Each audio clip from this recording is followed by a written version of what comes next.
Welcome to the Deep Dive. We take a stack of sources and, well, we boil them down for you. Today, we are getting into something that's really pushed boundaries, maybe even tested the rules, in the NFL. We're talking about the Philadelphia Eagles' very, very effective short yardage play. You've probably heard it called the Tush push. Or the brotherly shove, yeah. We've got articles, some research, our notes. The goal today is to really unpack this whole thing. It's pretty controversial. Definitely. And it's more than just one play, isn't it? It feels like it sits right at the intersection of strategy, physics, how rules change. And that constant back and forth between offense and defense. Exactly. So yeah, consider this your shortcut to understanding why everyone's been talking about the tush push. Okay, let's get right into it. So first up, what is this play fundamentally? Okay, simplest terms. It's a quarterback sneak. But with a twist. You have other players, could be tight ends, running backs maybe, Right. lining up directly behind the quarterback. And when the ball's snapped, boom, they push him forward. A concerted push. And yeah, you hear those names, tush push, brotherly shove, clearly tied to the Eagles who've, kind of perfected it. Some people even compare it to rugby, right? Like a scrum or a maul. They do, and that comparison actually makes sense when you look at the physics involved. Ah, okay. So it's not just brute force. There's technique, physics. Absolutely. Think about trying to move something heavy, like a big sofa. Where does your power really come from? Your legs, pushing off the floor. Exactly. You push down and back on the ground, and Newton's third law says the ground pushes up and forward on you. Action, reaction, that's what moves you. So strong legs, good footing, absolutely crucial. Right. You can't push a sofa if you're floating. Precisely. Now add a couple of friends, they get behind you, push on your lower back, your hips. Okay. That adds extra force to the whole system. The sofa, everything moves forward more easily. And the sources we looked at suggest pushing right there at the tush, so to speak, is pretty efficient. And staying low, that seems really important too. Why low? Physics again.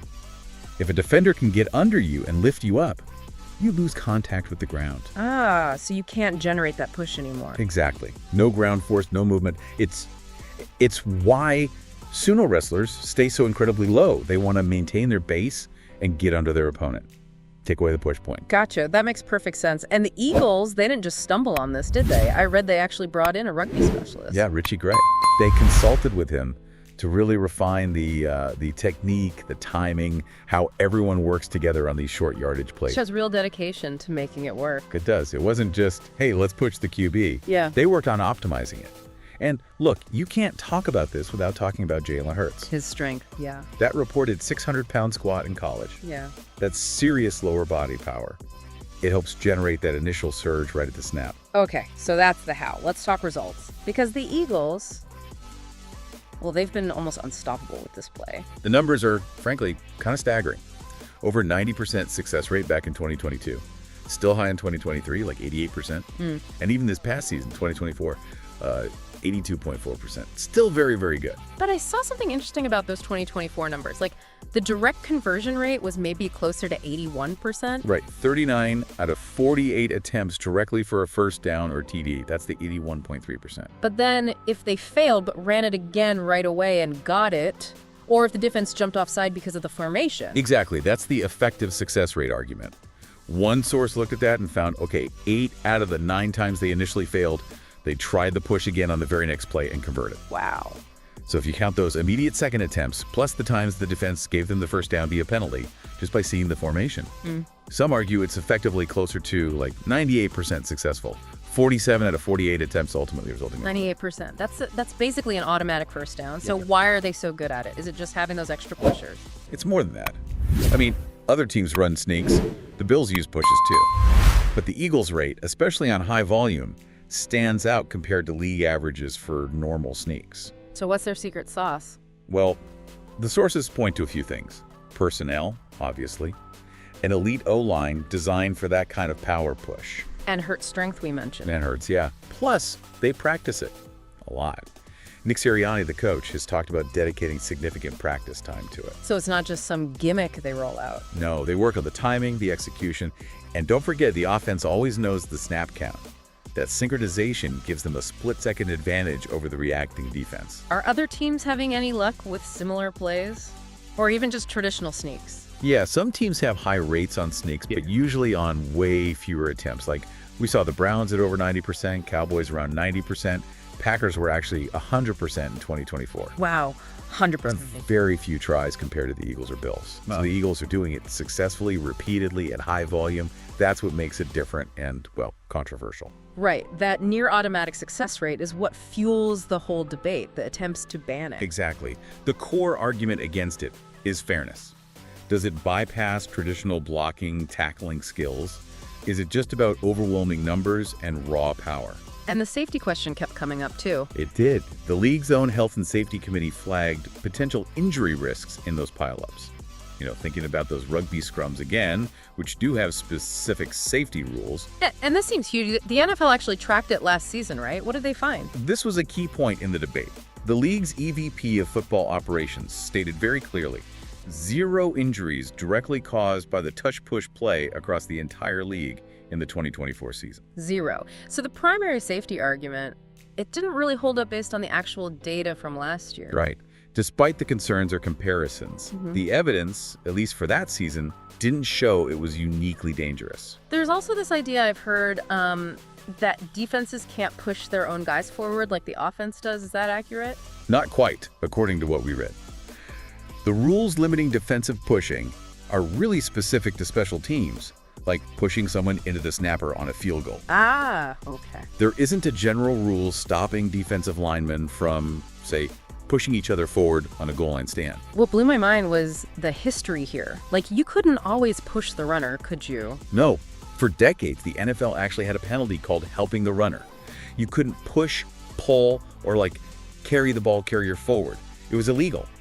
So how did we get from that to the tush push being legal? Okay, this is the pivotal moment. Yeah. 2005, the NFL Competition Committee looked at that rule, and they specifically removed the part about pushing the runner. The penalty for pulling or carrying the runner. Still technically on the books, it's 10 yards, but apparently it hasn't been called in a game since 1991. So that 2005 rule change kind of quietly made the modern tush push possible. Exactly. It wasn't some loophole discovered last year. It stems from a deliberate rule modification almost 20 years ago. Which leads us right up to this past offseason and the big push, pardon the pun, to actually ban it. Right. The Green Bay Packers put forward a formal proposal. Get rid of the play. What were their reasons? Safety again? Safety was mentioned, yeah, and also maybe pace of play concerns. But again, that was countered by the league's own injury data showing 0 injuries last season. And how did the vote go with the owners? It failed. Got close, 22 votes in favor. But you need 24, that 3/4 majority, to change an NFL rule. So it fell just short. The Eagles must have been relieved. I heard they were lobbying hard against the ban, even brought Jason Kelce to the meetings. Oh yeah, they were definitely active. And you saw them online afterwards, posting push on, sharing highlights. Yeah. Kelce later said he was there mostly to counter misconceptions, especially about it being dangerous or linked to his retirement. We heard from others too, like Rich McKay from the Falcons, head of the competition committee. He basically said, look, support or not, you need 24 votes, end of story. Yeah. And Jerry Jones, Cowboys owner, had a funny line about making sure he was voting against the play, not just the Eagles. Classic Jerry. And said the debate itself was probably good for the league's buzz. It's interesting, too, how different it is in high school football. Right. Under the High School Federation rules, NFHS, pushing the runner is still illegal. Officials usually blow it dead right away. Some coaches there feel like if you need the push, maybe you're not dominant enough up front otherwise. Yeah, that was a perspective mentioned. It's seen differently at that level. This whole tush-push saga, it really feels like just one chapter in the long story of NFL rule changes, doesn't it? Absolutely. The rulebook is always evolving. The league constantly tweaks things, usually aiming for, fairness, player safety, and keeping the game exciting for fans. You look back through history, legalizing passes from behind the line in the 30s, moving hash marks, changing where the goalposts are. Totally. Or banning stick'em in the 80s, the illegal contact rules in 78 to boost passing, all the changes around chop blocks, and more recently the big focus on hits to the head. And those changes often came from specific things, right? Like data showing scoring drives attendance, or maybe pressure from competing leagues, or just seeing something on film over and over. Exactly. It's not random. The competition committee looks at stats, watches tape, gets input from teams, doctors. It's a whole process. The tush-push fight is just the latest example playing out. So let's bring it back to today. Where does the Tush push stand right now heading into the new season? Still legal. The ban failed.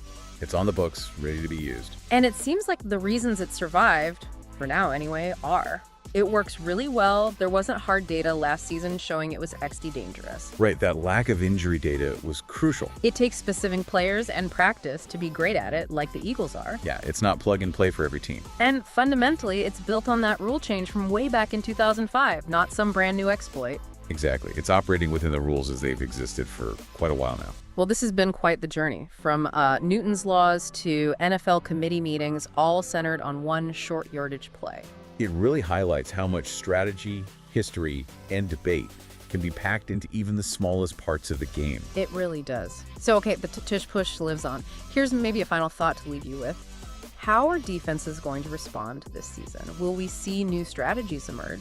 Will its success rate start to drop naturally as teams figure out counters? Or will it stay this, seemingly unstoppable force for the Eagles? And maybe bigger picture, what does this whole intense debate tell us about that tightrope the NFL is always walking, balancing safety, fairness, competition, and, well, keeping us all entertained? Something to watch, for sure.